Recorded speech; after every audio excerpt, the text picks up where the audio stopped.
નમસ્કાર, આપ જોઈ રહ્યા છો જેકેએસની ગુજરાતી વાત કરીએ તો અમરેલી જિલ્લા ભાજપ કાર્યાલય ખાતે જિલ્લા ભાજપ દ્વારા બીજી વખત બિનહરીફ ઇફકોના ચેરમેન થવા બદલ ભાજપ પરિવાર દ્વારા દિલીપ સંઘાણીનું સન્માન કરવામાં આવ્યું હતું, જેમાં મોટી સંખ્યામાં ભાજપના કાર્યકર્તાઓ અને હોદ્દેદારો ઉપસ્થિત રહ્યા હતા। અમરેલી જિલ્લાના સહકારી નેતા દિલીપભાઈ સંઘાણી બીજી વખત બિનહરીફ ઇફકોના ચેરમેન થતા આજે અમરેલી જિલ્લા ભાજપ કાર્યાલય ખાતે ભાજપ પરિવાર દ્વારા દિલીપ સંઘાણીના સન્માનનો કાર્યક્રમ યોજાયો હતો, જેમાં તેમના 71મા જન્મદિવસની સાથોસાથ શુભેચ્છાઓ આપવામાં આવી હતી। સમગ્ર જિલ્લાભરના હોદ્દેદારો દ્વારા દિલીપ સંઘાણીને શુભેચ્છા આપી હતી। આ પ્રસંગે દિલીપભાઈ ઇફકોની કામગીરી અને ઇફકો દ્વારા ખેડૂતોને થતા ફાયદાઓ વધુમાં વધુ અમરેલી જિલ્લાથી શરૂ કરી સમગ્ર દેશની અંદર ઇફકો દ્વારા ખેડૂતોને લાભ મળે તે પ્રકારની વાત જણાવી હતી। ઇફકો દ્વારા જ્યારે ગુજરાત અને દેશમાં મુશ્કેલી લાવી છે ત્યારે હંમેશા મદદરૂપ થયા છે। ગુજરાતમાં તો કતે વાવાઝોડું અનેક વિસ્તારો પ્રભાવિત થયા છે ત્યારે ઇફકો દ્વારા 25 કરોડ જેવી રકમ પ્રધાનમંત્રી રાહત ફંડમાં આપી અને પોતાની સામાજિક જવાબદારી નિભાવી હતી। આવી જ રીતે અનેક વખત ઇફકો સામાજિક ક્ષેત્રે જરૂરિયાત પૂરી પાડી ઉપયોગી થાય છે। જેકેએસની ગુજરાતી સાથે જૈનિક સોજિત્રા, અમરેલી। 2 દિવસ પહેલાં દુનિયાની સૌથી શ્રેષ્ઠ કોઓપરેટિવ સંસ્થા એટલે કે ઇફકો ખેડૂતોની સંસ્થાની ચૂંટણી છેલ્લા 2.5 મહિનાથી પ્રક્રિયાઓ ચાલુ હતી। પ્રાઇમરી સોસાયટીમાંથી આરજીબી એટલે રિપ્રેઝેન્ટેટિવ ઓફ જનરલ બોડીના મેમ્બર ચૂંટાયા દેશભરમાંથી, અને ત્યારબાદ 2 દિવસ પહેલાં દિલ્હી ખાતે આરજીબી દ્વારા ડિરેક્ટરોની ચૂંટણી થઈ। કુલ 21ના બોર્ડમાંથી એક મહિલા, એનામાં 8 રાજ્ય કક્ષાની સોસાયટી અને 12 પ્રાઇમરી સોસાયટીના ડિરેક્ટર્સ ચૂંટાયા। એ સિસ્ટમમાં 14 જેટલા બિનહરીફ હતા। 7ની ચૂંટણી હતી। એ ચૂંટણી થયા પછી બીજા દિવસે 13ની ચૂંટણી થઈ। હું આપના માધ્યમથી ગુજરાતના આરજીબી અને દેશભરના ડિરેક્ટરોનો આભારી છું કે એમણે પુનઃ મારામાં વિશ્વાસ મૂકીને આ જવાબદારી મને વિના વિરોધ ચેરમેન બનવામાં આપી। ઇફકો માત્ર સહકારી પ્રવૃત્તિ કરીને નફો રોલવાનું કામ નથી કરતું। ખેડૂતોની તો સેવા કરે છે, પણ કુદરતી આફત હોય, આકસ્મિક પ્રસંગો હોય, વાવાઝોડું હોય, ભૂકંપ હોય, સાયક્લોન જેવા પરિસ્થિતિમાં લોકોને સામાજિક દાયિત્વ જાળવીને એ મદદરૂપ થતા હોય છે। ગયા કોરોના કાળમાં જ્યારે પીએમએ અપીલ કરી કે આ કોરોનાને પહોંચી વળવા માટે દેશની જનતા સગવડતા હોય પ્રમાણે એમાં સહાય કરી। ઇફકોએ વિલંબ કર્યા વિના 1 કલાકમાં 25 કરોડ રૂપિયા પીએમ ફંડમાં જમા કરાવીને એક સહકારી ક્ષેત્રની જવાબદારી નિભાવી હતી। સિક્કિમમાં વાવાઝોડું આવ્યું, પૂર આવ્યું, ત્યારે પણ ત્યાં જરૂરિયાત જેટલી મદદ ઇફકોએ કરી। કોરોનામાં દેશભરમાં જ્યાં જરૂરિયાત ત્યાં પણ મદદ કરી, અને શિયાળામાં ઠંડીના દિવસોમાં જરૂરિયાત હોય ત્યાં કંબળ વિતરણ કરીને પણ જરૂરિયાતમંદોની સેવા કરે છે। પ્રસંગો બાદ જે જરૂરિયાત હોય કામ કરે છે, પરંતુ દુનિયામાં ભારતનો ડંકો વાગે।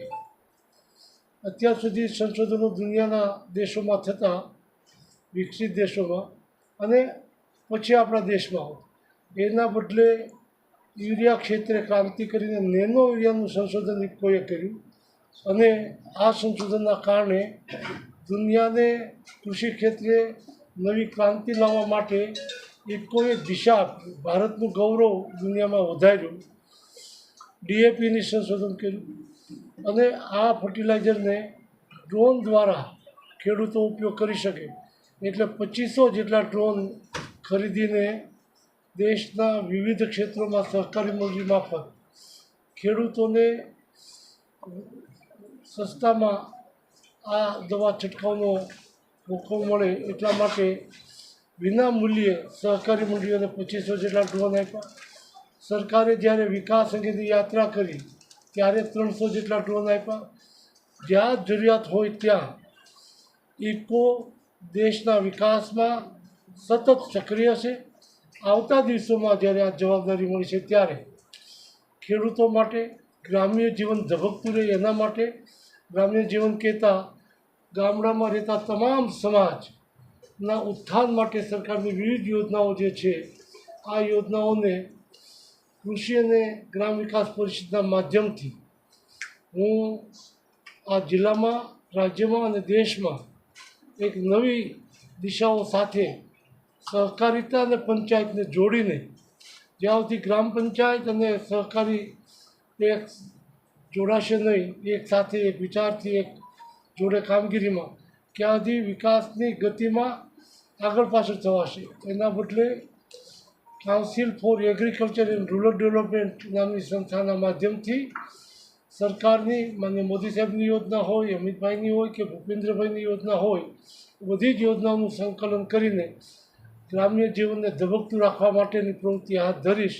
અને દેશમાં એક નવી દિશામાં વિકાસની ગતિ મળે એ રીતે એ જે ઇફકોના ચેરમેનના કારણે, સહકારી કાર્યકર્તાના કારણે, ખેડૂતના દીકરા તરીકે, ગામડાના એક વ્યક્તિ તરીકે વધુ સંકલન કરીને જે મોદી સાહેબે નારો આપ્યો છે, સૌનો સાથ સૌનો વિકાસ, એની સાથે વાદ નહીં, વિવાદ નહીં, વિકાસ સિવાય વાત નહીં, એ જોડીને હું જે વધારાનો મારો સમય છે પોલિટિકલી પ્રવૃત્તિમાંથી મેળવીને હું આ ગ્રામ્ય ઉત્થાન માટે કામ કરતો રહેવાનો છું, ખેડૂતોના કલ્યાણ માટે કામ કરતો રહેવાનો છું, મહિલાઓ યુવાનો માટે કામ કરતો રહેવાનો છું અને આ બધી યોજનાનું અમલીકરણ થાય એ દિશામાં ઝડપથી યોજનાનું પાલન થાય, એનો લાભ મળે લાભાર્થીને, એ દિશામાં કામ કરતો રહીશ. બધા જ ધારાસભ્યોને આપ જાણો છો કે અલગ અલગ રાજ્યોમાં જવાબદારીઓ આપી છે, ચૂંટણીઓ ચાલુ છે. આપણા જિલ્લાના કેટલાક ધારાસભ્યોને પંજાબ, કેટલાકને ઉત્તર પ્રદેશ, એમ સંગઠનના લોકોને પણ, કારણ કે ભારતીય જનતા પાર્ટી જે રાજ્યોમાં ચૂંટણીઓ પૂરી થઈ ગઈ છે, બીજા રાજ્યના કાર્યકર્તા અહીંયા આવતા, એમ બધાએ જ મારી જોડે વાત કરી છે કોણ કયા રાજ્યમાં કામ કરી રહ્યા છે. એટલે ભારતીય જનતા પાર્ટીના કાર્યકર્તા હોય, ધારાસભ્ય હોય, સંસદ સભ્ય હોય કે મંત્રી હોય, એને જે જવાબદારી સોંપાય એને પ્રાથમિકતા આપવી જોઈએ. આમે મારો કાર્યક્રમ ગઈકાલે જ નક્કી થયો છે. અહીંયા આ કાર્યક્રમનું આયોજન એડવાન્સમાં નહોતું, એડવાન્સમાં હોય તો પણ હું પણ ભારતીય જનતા પાર્ટીના કાર્યકર્તા તરીકે જો અન્ય જગ્યાએ જવાબદારીઓ સોંપાણી હોય તો ત્યાં જઈને જ બેસવું પડે, એ એમની ફરજ છે.